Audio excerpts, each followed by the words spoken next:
Yeah, David, do you know absolutely anything about the New Jersey Institute of Technology as far as their program or anything?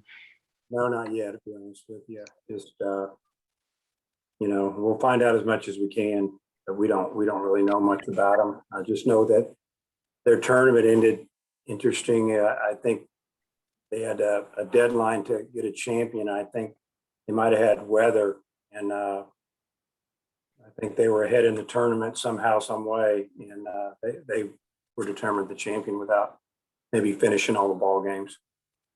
Also, with anything new on Vermillion or Slavens? So on Vermillion, I thought we were going to get him looked at today, but we'll know tomorrow night. He's getting looked at everything tomorrow. Slavens is walking around without the boot today, and I would say, just looking at him, I would say he's very, very questionable for this weekend. Could he pinch hit or something like that? I don't know yet. I mean, I don't know if he could put solid weight on it or even get down the line to get to first base. So I would say if he can't get to first base, obviously I don't think we can put him up there. Thank you. Jacob? Dave, after the last year, just how exciting was it to get to the selection show, see your name called, just all that stuff that we just really missed last spring? I mean, it's it started with just starting the season, getting to play. I mean, it was amazing being in Arlington in that ballpark with a uniform on, playing outside competition. It was a little more exciting than normal. And then I would say, at this time of year, a little bit of that's worn off because we played so many games. We've traveled everywhere, it seems like, in the league, and all we've been through. But it's still really special just to sit there and see your name called. And we've had such a good season up to this point. The guys seemed really excited, happy to be in there. It wasn't like, oh, here we go again. It was exciting. So what does the week look like for you guys now, just leading up to Friday afternoon? Well, with travel back yesterday and getting in about 9, just a stressful week. Today we're going to give them off again. Just want them to relax, try to get caught up on some rest, get organized, and then we'll start working out tomorrow sometime. I haven't made a decision on a time yet. We have rain moving in, so probably tarp the field tonight, and we get a chance to get out there tomorrow. We'll peel that thing off and go. If we can't, we'll be inside. But we'll definitely work out Tuesday, Wednesday, Thursday, and then play on Friday. Awesome. Thanks, Dave. Matt? Hey, Dave, I think I've heard through the years that Will Bolt was called Little DVH when he was playing at Nebraska, just similar mannerisms, kind of a coach on the field. Is that accurate? And then number two, what are your thoughts about seeing him in your regional field? Yeah, I think I've heard rumors of that. He's a hard-nosed player, and he played second base for me a couple of years. He played shortstop. He was part of the two teams that went to Omaha. He's part of the team that won the regular season Big 12 championship, which was amazing. He was a part of a team that won 3 Big 12 tournament championships in a row. He's a winner, and I'm really proud of Will. I mean, he's worked hard, and he knew what he wanted to do as a young person, and been an assistant coach, and he got his shot at Nebraska, and he's taken full advantage of it. He's got coaches that he trusts and he hired, and they're doing a great job recruiting and getting those kids motivated. And I mean, they got after it up there this year. And they won the league outright. They actually won it by 3 or 4 games from what I remember. So, and there's some really good teams up there. So, proud of him, happy for him, and we'll get to see those guys this week. And then yesterday after the game, Tony Vitello said he thought Kevin Kopps ought to win the Golden Spikes Award this year. Rare, obviously, for a reliever to win that award. What are your thoughts about his candidacy for that? I guess their semifinalists are coming out here pretty soon. Well, that's based off a few things. Statistics, and Kevin's statistics are incredible. you look at the saves, the amounts of wins, how many games did he help us win? I mean, 18, 20 games. You take Kevin Kopps off of the #1 ranked team in the country throughout most of the season, and we're not here. So how important was he to our team? Hugely important. So if you take those factors into consideration, I think Kevin has as good a chance as anybody. Seth Campbell. Yeah, Dave, you've rotated some guys really all throughout the season in left field and third base specifically. One, have you ever done that throughout the season before? And then two, what does it say about those guys that you can just plug them in and they continue to play? Yeah, I've done that before in the past with different teams, but I don't know if the team was a conference champion, doing that. It's just the way it worked out with this team. Right-handed hitter, left-handed hitter at third. It wasn't always about that. It was, defense and, an experienced guy there to Colin Smith, who was learning the position a little bit with us. But it worked out. And, in the outfield, nobody would really go ahead and take that position. A lot of times, left field is going to be a guy that can really hit. And both of my left fielders were, they were just doing okay, and they had a good game here or there. So it was a little different, but it's not like it was a problem amongst the team. I had to talk to the players about it, the ones that were involved in the platooning a little bit. But other than that, I think that the team got it. They understand what we were doing. Thanks, Dave. Yeah. Hodge. Dave, you kind of touched on it a little bit with Will Bolton, but Will Bolt. What was your reaction when you saw Nebraska pop up as one of the teams in your regional, knowing that he's there, but also you had so much success there yourself? Well, it didn't surprise me that we were getting Nebraska. I mean, it did a few people because they did win the outright conference championship, and a lot of times they're not going to send the champion to such a high seed as a #2. I don't know what went into all those decisions, but I don't know. I mean, I just see Nebraska as another quality team that we're probably going to have to play, and it's going to be good to see Will and some of the guys, but probably just I didn't get all emotional on one side or disbelief on the other. It was nothing surprises me now. And then also, do you know what your starting pitching plan is this week yet, or who you're going to start on Friday? No, not yet at all, and that probably won't come out till Thursday. Bob. Hey, Dave, how you doing? Good. Hey, I was working on some on Opitz. I think you might have said someone on TV, but my cat jumped on the cable box and knocked it out for a minute, so I missed it. But I was just wondering what you thought about the season Casey's put together for you. I think he's had an incredible season. When you talk about number of innings caught, all the pitchers, the different type of pitchers he's caught. I mean, his receiving has been incredible. The blocking has been incredible. I honestly feel like his throwing has gotten better the second half. Like his accuracy, arm strength is back to where it always was, and maybe even better. I made the comment that I feel like nationally there's not a better receiver in college baseball, and I truly mean that. And without Casey, we wouldn't be where we are. I know New Jersey Tech obviously hadn't played the schedule you guys have, but I noticed they've stolen a lot of bases. They're like 61 out of 68 or something like that. But I would think Casey could control a running game pretty well. Kind of, what do you think about that base stealing stat and what Casey can do to stop the running game? I mean, their percentage is incredible, and controlling the running game starts with the pitcher. The catcher can only do what he can do. The pitcher's got to give you a chance. So it'll be something we'll definitely address, and it's a big part of their offense, it looks like. So, again, we're still just looking into the teams that are coming in, and we'll try to get the best scouting reports we can, so we will know how to attack them. Let's go more on Casey. I mean, he obviously would have been drafted, if there'd been a normal draft, and a lot of guys maybe that they'd struggle with that. But he seemed, going back to the fall, very enthusiastic about coming back, said, hey, playing for Arkansas, it's not a bad thing. What do you thought about how he handled that? And just besides his catching, what he's meant to the team from a leadership standpoint, just enthusiasm standpoint, all that stuff he brings to the table for you? Well, I thought he had a really mature approach. Once he got back to campus, he wasn't pouting around, thinking I shouldn't be here. I should be in the minor leagues or in the off season right now or whatever. He just came here and he was Casey Opitz, same Casey Opitz we always knew, smile on his face, really, really good leader.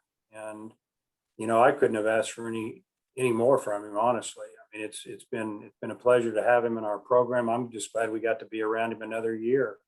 When the season finally does come to an end, it's going to be tough watching number 12 walk out the door, to be honest with you. He's been amazing. I've had some great catchers, and he's as good or better than anyone that I've ever had. Hey, thanks, Dave. Scotty. Hey, Dave, I just wanted to ask you about Jalen Battles in the year that he's had, just kind of as a whole, and where does he have kind of the greatest impact for you guys, maybe on the field and in the clubhouse? Well, he's been amazing all year. If you look at his defensive numbers, they're as good as any shortstop in the country. That is a, premier position. It's very hard to play it. You have a lot of things to take care of there. If you bobble a ball, it's hard to throw somebody out. It's the best fielders and throwers usually go to that position. That's all the way up to the big leagues, all the way down to Pee Wee League, to be honest with you. The defense has been off the charts. That's what stands out to me.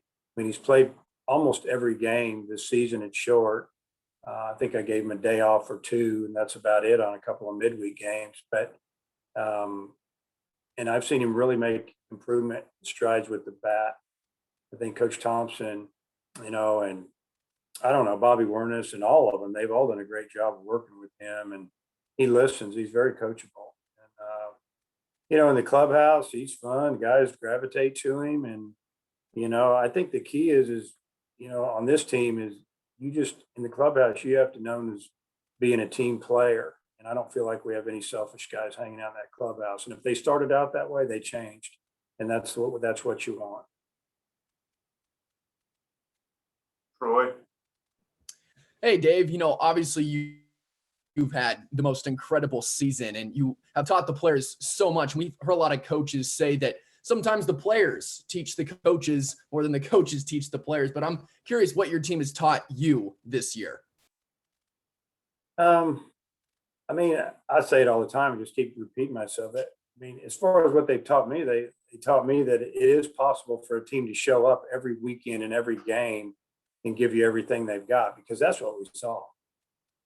Even games we lost, these guys, they busted it. And they were usually tight games. The Alabama game got away from us, first game of the SEC, run there at the beginning of the league play. But, they still fought to the end. They won the next two games. So mentally, they were still there. I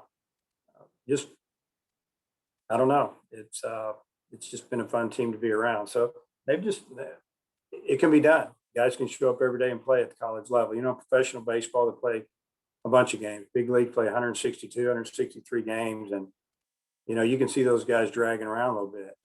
I don't see that from our players here. And we talk to them about that a lot. We appreciate it. They keep coming up big. Appreciate the time, Coach. Yep. Tom. I had a question for you if you haven't been asked about the combos you've used since Slavin went out. Goodhart's played left, Bates has played right, and I don't know how you think it's all worked out and what that could mean for you in the postseason. Yeah, I think some guys have really stepped it up. You talk about really right in the middle of the game, we had to, make a defensive replacement, move my third baseman to first, and then bring Jacob Nesbitt in. And then, I think the next game against Vandy, we throw Ethan Bates in the lineup in right field, and all he does is knock in the first run, and then, driving another run with a sac fly to give us a 2-run lead. And, he did a nice job out there. So, moving guys around a little bit. Wallace had to go to third. It worked out pretty good. They all were solid. They all contributed, and it gives us a little bit more confidence going into the regional, because I don't think we're probably going to have Brady. It's going to be difficult for him to get ready between now let's just say Saturday, to even come in and pinch hit. So I think really what we're looking at with Brady is maybe this weekend, but if we can get through the weekend, maybe we can have him down the road. Will you go matchups with your pitchers in this regional? We will out of the pen a little bit, but as far as who we're going to start, we need to see what's going on with the other team. Are they right-handed, hitting left-handed? What kind of reports are we getting before we make a decision who we're going to throw? Thanks. Come back around, Nate. Yeah, Dave, even losing Paulette, do you feel you came out of the SEC tournament maybe with your most flexible pitching staff we've had all year? In a way, just because of the success the guys had, getting guys out there. I mean, getting Connor Nolan out there for 9 outs against a really good hitting team and the way he pitched. I thought Bolden gave us a good start. Obviously, Lockhart gave us a great start and then a really good inning yesterday. And Wiggins threw the ball extremely well. I mean, it could go on and on. The one guy we got to get going a little bit is Caden Monk. I mean, he threw great against Florida, and he didn't have a good weekend. We got to have him. So we'll try to get him straightened up this week. But you'll see him out there. But yeah, I would say so. I think they should be confident. They gave confidence to the other guys on the team and to the coaching staff to put them out there. And finally, more specifically about Caden Wallace, just about his adjustment going to third and right and all the shuttling he's had to do. Yeah, I mean, he loves to play infield. That's what he came here as a third baseman. And, man, he takes some ground balls every now and then, but when I told him he was going to third, he was excited about it. And then obviously the next couple of days in practice or pregame, he's working out full time there. And then we put him back out to right after we maybe bring in Nesbitt as a defensive replacement because he's a veteran there and he's done so well there over the last 3 years. So, but I think he's handled it really well. He's made a couple of nice plays yesterday, and I don't think it phases him. Thank you. Hutch? Yeah, Dave, speaking of Paulette, I know you said he's probably done for the rest of the year. Has there been any determination if he needs surgery or anything like that yet?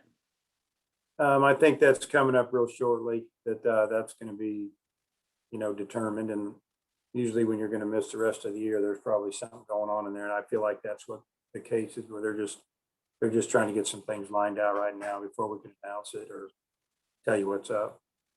And then also, was this year's selection show any different, knowing, pretty much going in that you were going to be the number 1 overall seed, or is it almost, are the top 8 seeds almost all the same, because it means, hosting through the supers? Well, obviously getting in the top 8 is big because you know that if you win the regional, you're going to get to play at home again. It's always nice playing at home in front of your fans. But yeah, it was different because we knew we were going to be the number 1 seed and there wasn't any drama there, so to speak. Yeah, just more of a relaxed feeling. And now it's about moving on from the tournament championship and putting that behind us and getting our mind right and getting physically ready to play this weekend. Bob, anything else? Yeah, Dave, I think 9 SEC teams made it with the 7 top seeds, and then LSU and Alabama. I guess Georgia just was one of the last teams not to make it. And what do you think about 9 SEC teams? I don't think we've gotten to ask you about Paul Maneri's retirement announcement. Just wonder what you thought about the SEC getting all those teams in, and what you think about Paul Maneri retiring. Yeah, just on the teams. It's great for our league to get 9 in, and we thought with with this year, with some of these leagues not playing out of league, and maybe the RPI with their league would be a little skewed, that it might cost us a bid or two. We didn't know, but I'm glad to see 9 get in. I was hoping for 10. Feel bad for Georgia. It's interesting how they figured out how they were going to take one or the other, and LSU deserved to be in.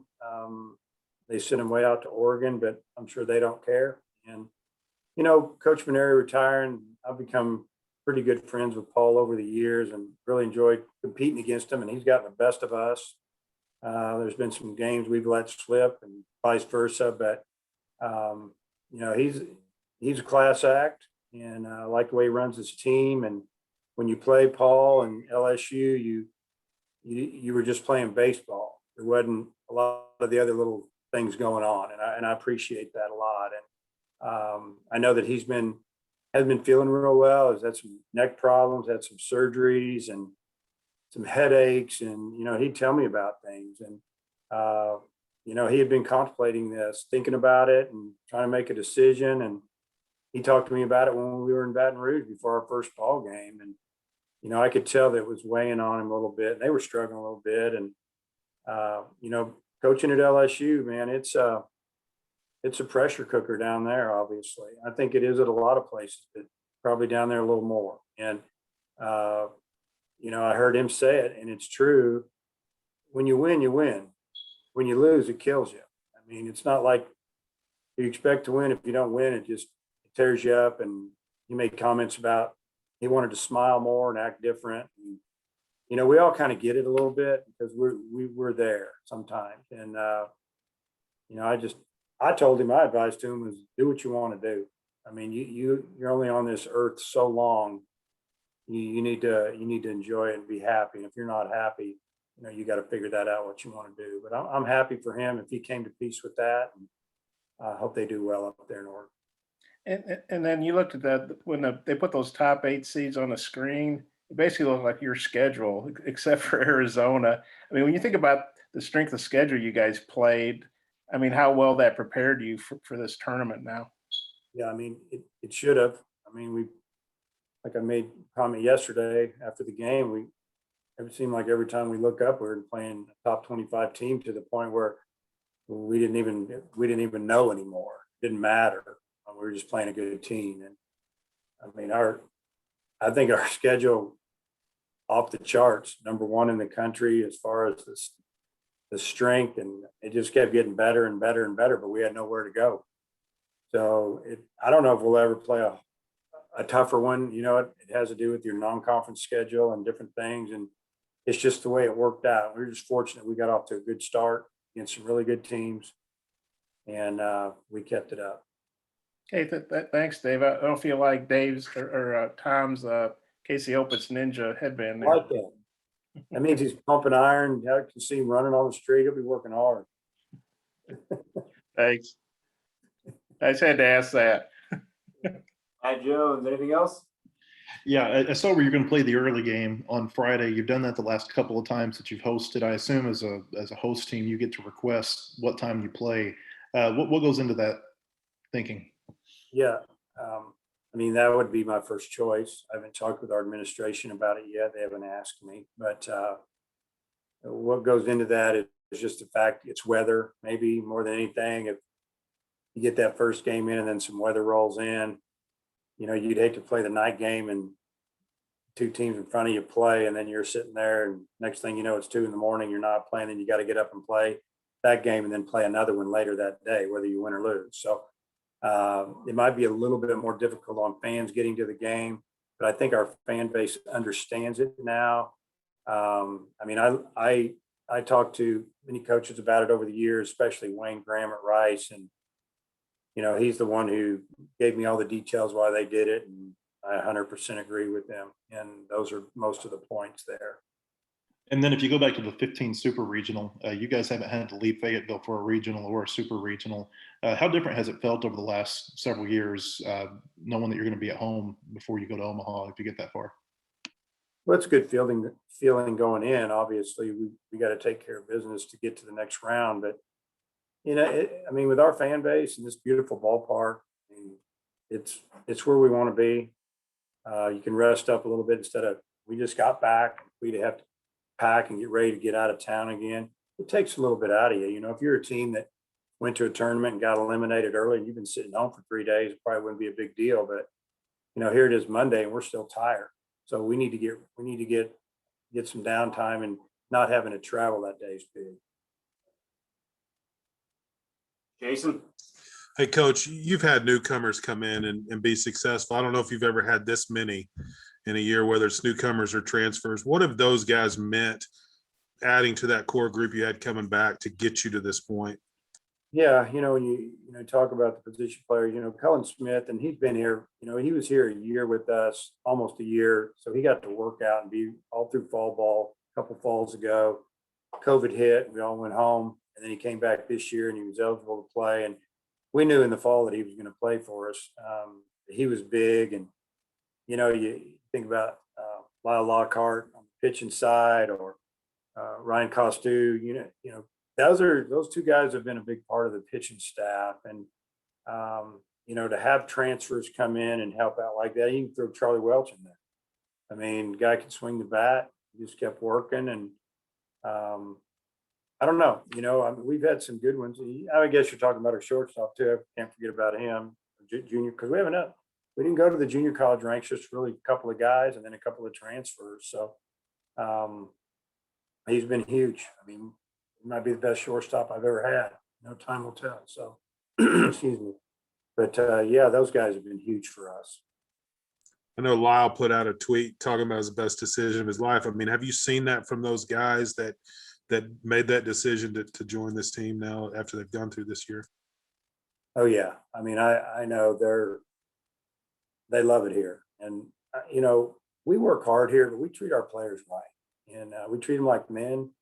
If they don't do something right, we're going to talk to about it. We're not going to try to embarrass them. And, it's a different culture here than in a lot of places. And that, I get these guys to tell me, and I'm not going to cut down any university, but they run their programs maybe a little differently. And these guys like it here. They like to be pushed and work. And, but on the other end, they like the fact that the coaches treat them like big boys, and we treat them with respect. And if we have a problem, we tackle it head on. We don't just go popping off in the dugout locker room in front of everybody. And I think every one of those guys would tell you that this was a great decision, them coming. Randy?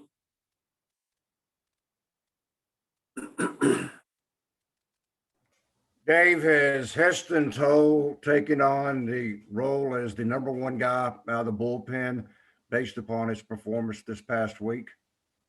Well, I don't know if we really have a number one guy. I think that he brings something a little different, because he doesn't throw as hard as some of the other guys, but he can locate his fastball. It's about 90 miles an hour. He keeps it down. Got a little bit different arm slot. It's more short arm, and he's got a good slide. So I don't know if he's a guy that you're going to keep in there for 3 or 4 innings, but he's a guy that can get you maybe 6 outs pretty good. What he's done is he's gained everybody's confidence, including the coaching staff, where we feel like that he can handle it. Before I gave him the ball the other day, I had it in my hand. He put his glove out, and I asked him if he was nervous or he could handle this. And he said, yeah, I can handle it. I said, I'm not going to give you the ball until you convince me. And just kind of getting with him. I want to make sure, look him in the eye, see what he looked like. He came in there with, I think, runners second and third or bases loaded. He got us in the dugout. And, he helped us win that ball game. But he's kind of a cool customer. He does a good job out there for a young guy. I think one thing that really hadn't been talked a lot about, and this is kind of what Tom was asking a few moments ago about shuffling all the different players to different positions. Talk about the defense, though, that Cullen Smith has brought to first base. There's been some plays I really didn't think that he might make, but he did make them. Well, he's a good defender. You look at Cullen, he was all-conference second baseman at East Tennessee State for 2 years. He played third base as a freshman. He worked at it first base all fall because that's what we thought we were going to play him. Obviously, we worked him out at third, and it's worked out. He's good over there. And I think Brady Slavens has done an outstanding job at first this year. I mean, he's picked a lot of balls. He's a great target. We've had really good infield play this year. Outfield's been really solid as well. And we won the league because we played good defense and we pitched enough. We got some big hits and we scored some runs, hit some home runs, but there were some games too that were tight, and they were tight because we played great defense. Final question goes to Troy. I'm all good. Thanks, though. Oh, you got your hand up. It's all right. Thank you for coming out. Have a good one now. Okay. See you guys.